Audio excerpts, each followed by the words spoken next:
नमस्कार, मैं हूं आपके साथ पूर्णिमा मिश्रा। हमारे खास प्रोग्राम क्या कहते हैं नरेंद्र मोदी में आज आपको सुनवाएंगे पीएम मोदी का वो ऐतिहासिक भाषण जो उन्होंने 19 जनवरी 2023 को कर्नाटक के यादगीर में दिया। अपने भाषण में प्रधानमंत्री ने कहा कि अब देश अगले 25 वर्षों के नए संकल्पों को सिद्ध करने के लिए आगे बढ़ रहा है। ये 25 साल देश के प्रत्येक व्यक्ति के लिए अमृतकाल है, प्रत्येक राज्य के लिए अमृतकाल है और इस अमृतकाल में हमें विकसित भारत का निर्माण करना है। साथियों, यादगीर एक समृद्ध इतिहास को संजोए हुए है। रट्टीहल्ली का प्राचीन किला हमारे अतीत, हमारे पूर्वजों के सामर्थ्य का प्रतीक है। हमारी परंपरा, हमारी संस्कृति और हमारी विरासत से जुड़े अनेक अंश, अनेक स्थान हमारे इस क्षेत्र में मौजूद है। यहां उस सुरापुर रियासत की धरोहर है जिसे महान राजा वेंकटप्पा नायक ने अपने स्वराज और सुशासन से देश में विख्यात कर दिया था। इस धरोहर पर हम सभी को गर्व है। भाइयों और बहनों, मैं आज कर्नाटका के विकास से जुड़े हजारों करोड़ रुपए के प्रोजेक्ट्स आपको सौंपने और नए प्रोजेक्ट की शुरुआत करने आया हूं। अभी यहां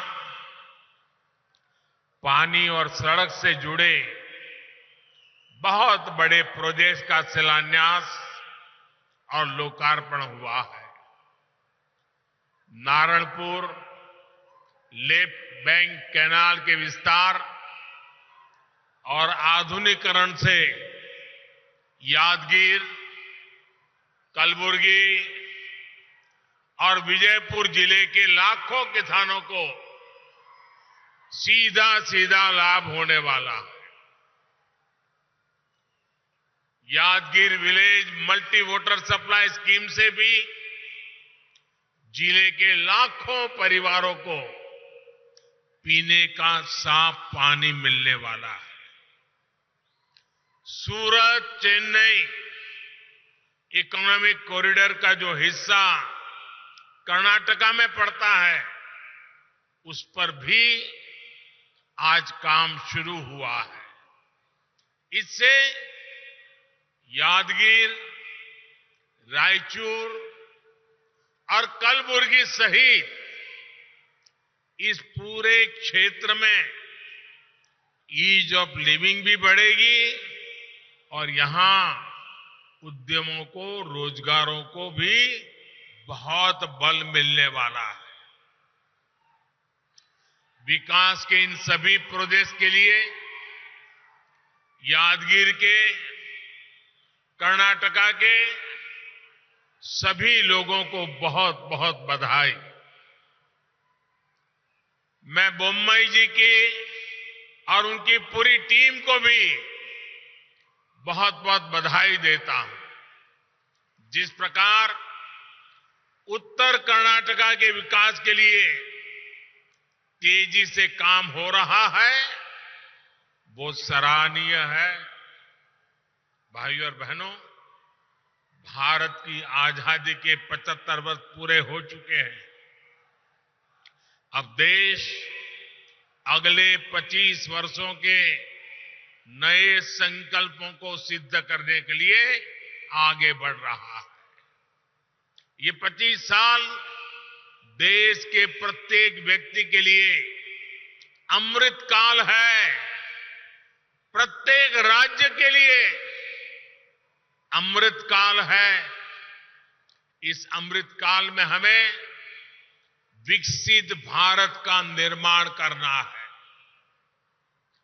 भारत विकसित तब हो सकता है जब देश का हर नागरिक, हर परिवार, हर राज्य इस अभियान से जुड़े। भारत विकसित तब हो सकता है जब खेत में काम करने वाला किसान हो या फिर उद्योगों में काम करने वाला श्रमिक, सभी का जीवन बेहतर हो।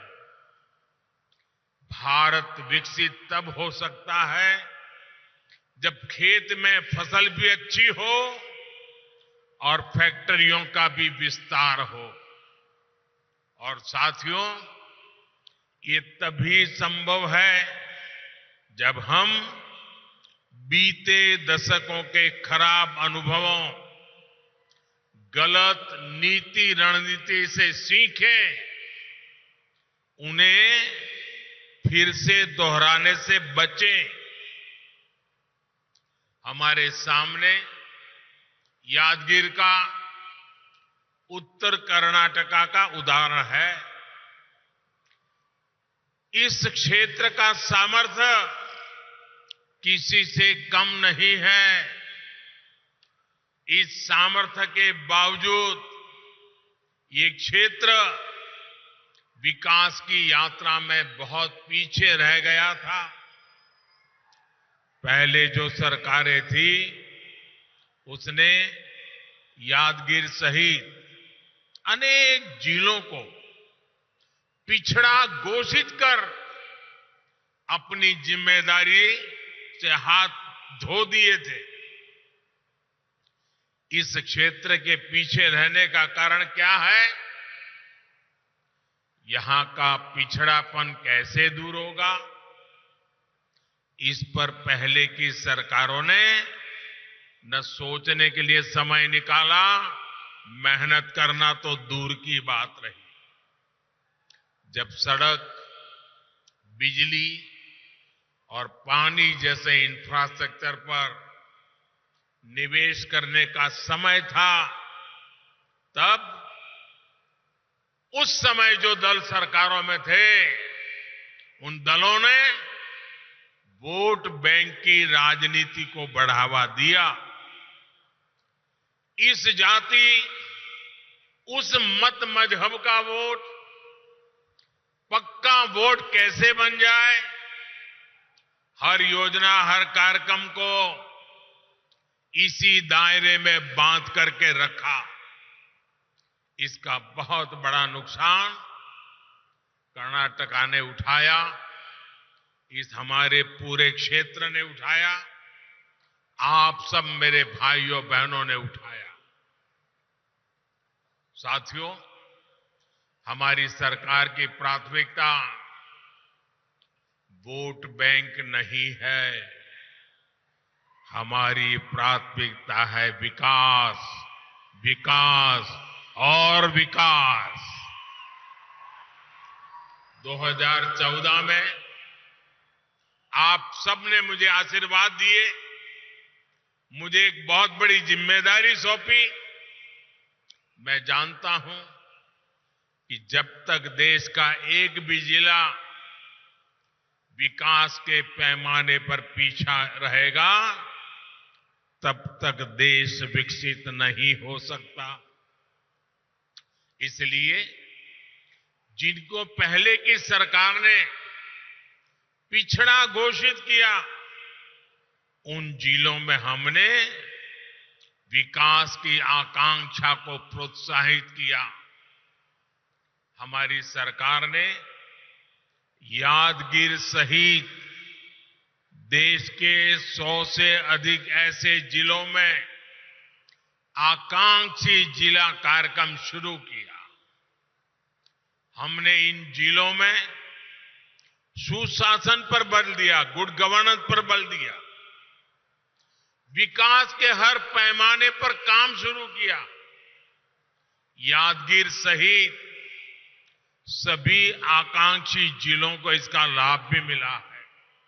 आज देखिए, यादगीर ने बच्चों का 100% टीकाकरण कर दिखाया है। यादगीर जिले में कुपोषित बच्चों की संख्या में बहुत कमी आई है। यहां के 100% गांव सड़कों से जुड़ चुके हैं। ग्राम पंचायतों में डिजिटल सेवाएं देने के लिए कॉमन सर्विस सेंटर है। शिक्षा हो, स्वास्थ्य हो, कनेक्टिविटी हो, हर प्रकार से यादगीर जिले का प्रदर्शन टॉप 10 आकांक्षी जिलों में रहा है। और इसके लिए मैं यादगीर जिले के जनप्रतिनिधियों को, यहां के डिस्ट्रिक्ट एडमिनिस्ट्रेशन की टीम को मेरी तरफ से बहुत बहुत बधाई देता हूं। आज यादगीर जिले में नए उद्योग आ रहे हैं। केंद्र सरकार ने यहां फार्मा पार्क की स्वीकृति भी दे दी है। भाइयों और बहनों, वाटर सिक्योरिटी एक ऐसा विषय है जो 21वीं सदी के भारत के विकास के लिए बहुत जरूरी है। भारत को विकसित होना है तो border security, coastal security, internal security की तरह ही वाटर सिक्योरिटी से जुड़ी चुनौतियों को भी समाप्त करना ही होगा। डबल इंजन की सरकार सुविधा और संचय की सोच के साथ काम कर रही है। 2014 में जब आपने हमें अवसर दिया, तब 99 ऐसी सिंचाई परियोजनाएं थी जो दशकों से लटकी हुई थी। आज इनमें से 50 के करीब योजनाएं पूरी हो चुकी हैं। हमने पुरानी योजनाओं पर भी काम किया और जो संसाधन हमारे पास पहले से थे उनके विस्तार पर भी बल दिया। कर्नाटका में भी ऐसे अनेक प्रोजेक्ट्स पर काम चल रहा है। नदियों को जोड़कर सूखा प्रभावित क्षेत्रों तक पानी पहुंचाया जा रहा है। Narayanpura left bank canal system का विकास और विस्तार भी इसी नीति का हिस्सा है। अब जो नया सिस्टम बना है, जो नई तकनीक इसमें जोड़ी गई है, इससे 4.5 लाख हेक्टेयर भूमि सिंचाई के दायरे में आएगी। अब कैनाल के आखिरी छोर तक भी पर्याप्त पानी पर्याप्त समय के लिए आ पाएगा। साथियों, आज देश में पर ड्रॉप मोर क्रॉप पर, माइक्रो इरिगेशन पर अभूतपूर्व बल दिया जा रहा है। बीते 6-7 सालों में 70 लाख हेक्टेयर भूमि को माइक्रो इरिगेशन के दायरे में लाया गया है। कर्नाटका में भी इसको लेकर के बहुत अच्छा काम हुआ है। आज कर्नाटका में माइक्रो इरिगेशन से जुड़े जिन प्रोजेक्ट्स पर काम चल रहा है, उससे 5 लाख हेक्टेयर भूमि को लाभ होगा। डबल इंजन सरकार भूजल के स्तर को ऊपर उठाने के लिए भी बड़े स्तर पर काम कर रही है।